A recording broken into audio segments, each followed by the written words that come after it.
রাজনীতির কাছাকাছি ছিলেন না কখনোই। দীর্ঘ ক্যারিয়ারে সামলেছেন রাজ্য প্রশাসনের নানান গুরুদায়িত্ব। এমনকি কলকাতা তাকে পেয়েছে পুলিশ কমিশনার হিসেবেও। পোড় খাওয়া প্রশাসনিক কর্তা, এ রাজ্যে কাজ করার দীর্ঘ অভিজ্ঞতা রয়েছে তার। পশ্চিমবঙ্গের ধাঁচ জানেন, ছাঁচ জানেন। সেই প্রাক্তন আইপিএস রাজেশ কুমারকেই এবার জগদ্দলে প্রার্থী করেছে বিজেপি। তার বিপরীতে তৃণমূলের প্রার্থী হয়েছে সেখানকার বিদায়ী বিধায়ক সোমনাথ শ্যাম। এই কেন্দ্রে বামেরা প্রার্থী করেছে ফরওয়ার্ড ব্লকের পারভেজ আহমেদ খানকে। আর কংগ্রেস এখানে টিকিট দিয়েছে মন্দিরা চক্রবর্তীকে। 2021 সালে এই কেন্দ্রে জয়ী হয়েছিলেন তৃণমূলের সোমনাথ শ্যাম।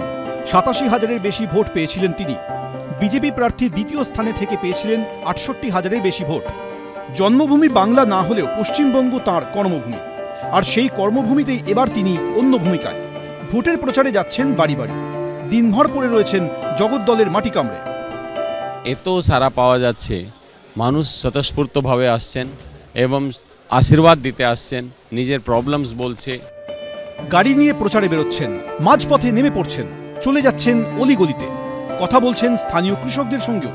কৃষকদের উপরেও তাদের কৃষি উপজ মন্ডিতে বিক্রি করতে গিয়ে তাদেরকে পয়সা দিতে হচ্ছে, তোলাবাজি দিতে হচ্ছে। যা কিছু পাচ্ছে তার মধ্যেও কাট কমিশন, ঘুষখোরি, বেইমানি, চুরি, এইসব জিনিসটা আছে। তাদের প্রত্যেক জিনিসের মধ্যে যেভাবে তোলাবাজি করা হচ্ছে এবং যেই ধরনের ক্রাইম ক্রিমিনাল নেটওয়ার্ক জগদ্দলের উপরে করে দেওয়া হয়েছে, শুধু মানুষকে ভয় দেখানো ছাড়া এই শাসক দলের কাছে আর কোনো পথ নেই। উল্টো দিকে মূল প্রতিদ্বন্দ্বী তৃণমূলের সোমনাথ শ্যাম। গত বিধানসভা ভোটে তার জয়ের ব্যবধান ছিল প্রায় 19,000। তাই এবার লড়াই কি এই কেন্দ্রে বেশ কঠিন? লড়াই আমি জানি না, মানুষ মন বানিয়ে নিয়েছে। ওরা এই নির্মম সরকারকে তুলে ফেলার জন্য প্রস্তুত আছে।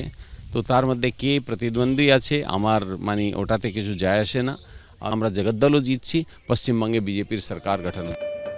পোড় খাওয়া পুলিশ অফিসার, বহু অপরাধ দমন করেছেন, কিন্তু এবার নির্বাচনে জিতলে অশান্তির কারণে হামেশাই শিরোনামে আসা জগদ্দলকে সামলাবেন কিভাবে? আইনের শাসন প্রতিষ্ঠিত হতে হবে।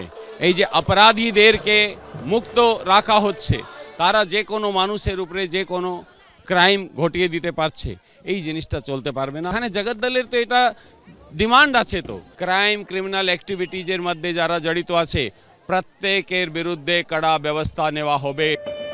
এবার কি জগদ্দল ধরে রাখতে পারবে তৃণমূল, নাকি এই কেন্দ্রে ফুটবে পদ্মফুল? প্রার্থী রাজেশ কুমার অবশ্য জেতার বিষয়ে 100% আশাবাদী। সমীরণ পাল, এবিপি আনন্দ। এবিপি আনন্দ, এগিয়ে থাকে, এগিয়ে রাখে।